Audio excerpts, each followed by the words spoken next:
3대 후원의 운동이 어떻게 우리의 종말을 대비하는 삶의 기독교인의 태도와 연관되어 있는지를 한번 생각해 봅시다, 여러분. 바리새인들을 제가 상상을 하고 이 그림을 가져와 봤습니다. 여러분들, 우리의 신자들의 인식 속에 바리새인은 부정적인 인식입니다. 예수님에게 욕 뒤지게 듣고 예수님에게 항상 이렇게 책망받고 뭔가 기독교의 대척점에 서 있는 자들입니다. 맞습니다. 근데 여러분, 사실 바리새인들이 처음부터 그런 사람들은 아니었습니다. 원래 우리 유대교에서부터, 구약에서부터 이스라엘 백성은 성전과 율법 중심이었죠, 여러분. 이게 항상 같이 가는 거였습니다. 성전에서 율법도 가르치고 또 성전에서 제사도 드리면서 그렇게 말씀과 제사, 절기 이런 것들이 성전과 율법을 중심으로 같이 갔습니다. 근데 이게 BC 586년에 남유다가 멸망하면서 성전이 파괴됐잖아요. 이스라엘은 포로로 이제 남유다는 끌려가고, 그때부터는 성전보다는 율법 중심의 종교가 된 게 바로 유대교 구약 종교였습니다. 어쩔 수 없죠. 성전이 파괴되었으니까 성전에서 제사라든지 이런 부분들은 약화될 수밖에 없고, 그래도 가지고 있는 말씀, 암송하고 외웠던 말씀 중심으로 이제 하는 게 더 강조됩니다. 그러다 보니까 포로기 이후에는 이런 율법 중심의 율법을 가르치고 배우는 이 부분이 더 유대교에 있어서 강화가 됩니다. 그러다 보니까 당연히 이 바리새인들이라든지 서기관들이라든지 율법을 가르치는 사람들의 권위가 더 높아질 수밖에 없죠. 물론 이제 예수님 시대 와가지고는 그 헤롯 성전이 지어지면서 다시 사두개파도 권력을 찾긴 찾습니다. 그래서 어쨌든 유대인의 체교 의결기관인 사내들인 공의회, 사두개인, 바리새인 이렇게 해서 그 사람들이 약 71명 정도가 의결회를 구성하고 그 사람들이 유대인들 전체를 좌지우지하는 겁니다. 그러다 보니까 어쨌든 바리새인들의 힘이 강했고, 그렇지만 여러분, 바리새인들 자체가 처음부터 그렇게 하나님의 율법의 어떤 형식만 강조하고 그 내용을 잃어버린 자들은 아니었습니다. 그 사람들도 말씀을 지키기 위해서 목숨을 걸던 사람이고, 정말 그 AD 70년 멸망할 때도 바리새인들이 얼마나 많은 이런 노력과 분투를 했는지 모릅니다. 그렇지만 예수님 시대에 그들이 욕을 먹었던 것도 부인할 수 없는 사실입니다.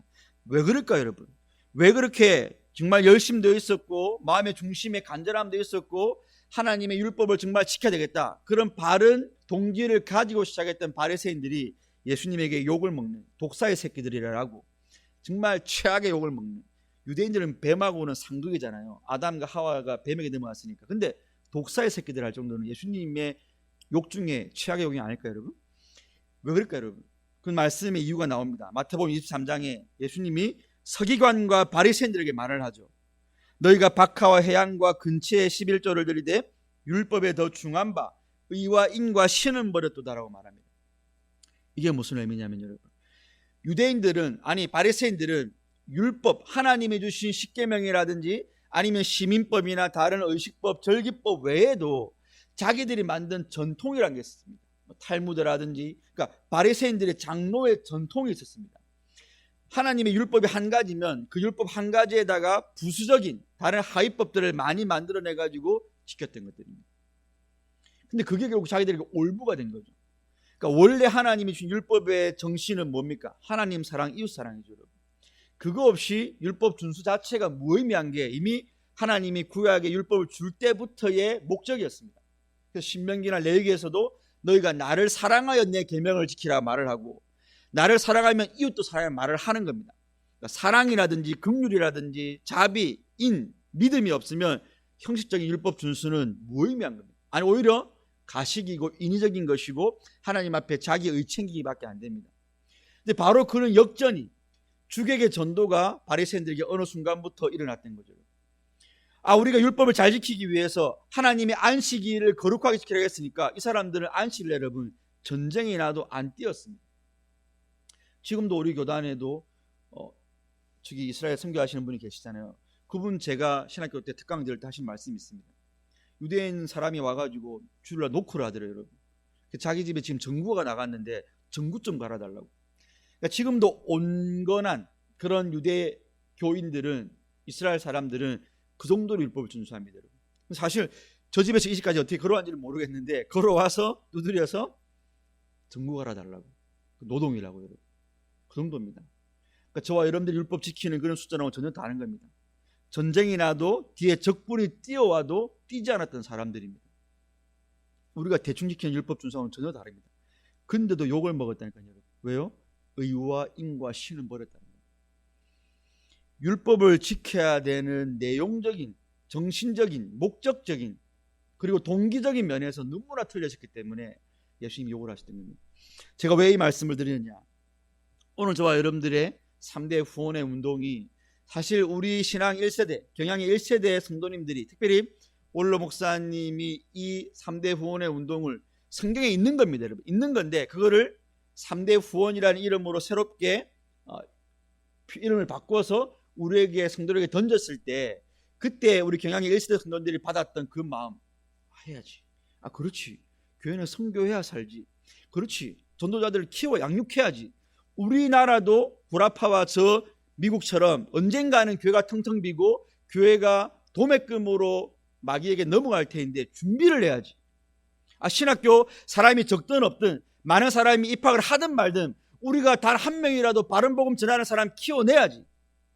우리가 힘들지만, 우리가 지금 다른 교단적으로 일도 많고 할 일도 많고 우리 교회도 빚이 허덕이지만 그 일을 해야지 라고 마음에 벅차올랐던, 그 마음에 결의를 다졌던 마음들은 이제 온데간데 없어질 만도 하죠. 여러분. 어느 정도 한 40년 30년이 지났습니다. 그러면 이 3대 후원 운동 자체가 잘못된 게 아니고, 혹시 이 후원 운동에 동참하고 있는 저와 여러분들이 바리새인들이 되어 있지는 않은지, 아예 관심이 없거나 아니면 바리새인이 되어져 있거나, 원래 이 운동의 의미와 이 운동의 목적에는 무관심한 채 그저 형식적으로. 그래서 제가 스크롤테이프의 편지에 나와 있는 그 마귀의 전략입니다. 이제 마귀가 자기 조카에게 편지를 쓰면서 이런 말을 하는 거죠. 어떤 것이든 행동으로 옮기는 것만 아니라면 무슨 짓이라도 하게 두라는 겁니다. 인간이든 불신자든 신자든. 상상과 감정이 아무리 경건해도 의지와 연결되지 않는 한 해로울 게 없다.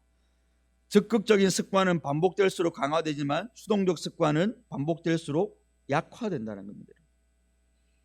그러니까 우리가 3대 오늘도 마찬가지죠.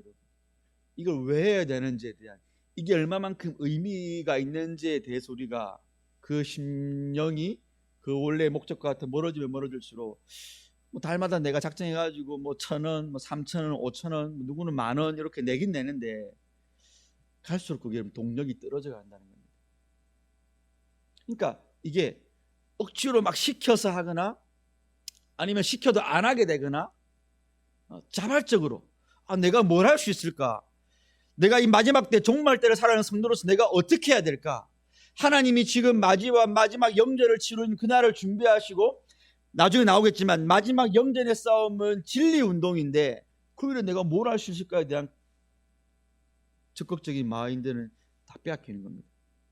그래서 교회 사라고 하니, 이거 내가 이 돈이면 내가 한 달에 스타벅스 커피도 한 잔 사 먹고, 내가 이거 월정액으로 얼마 낼 수도 있는 거고, 막 이렇게 생각이 드는 겁니다. 계속해서 아까운 마음이 들고 수동적으로 되는 겁니다.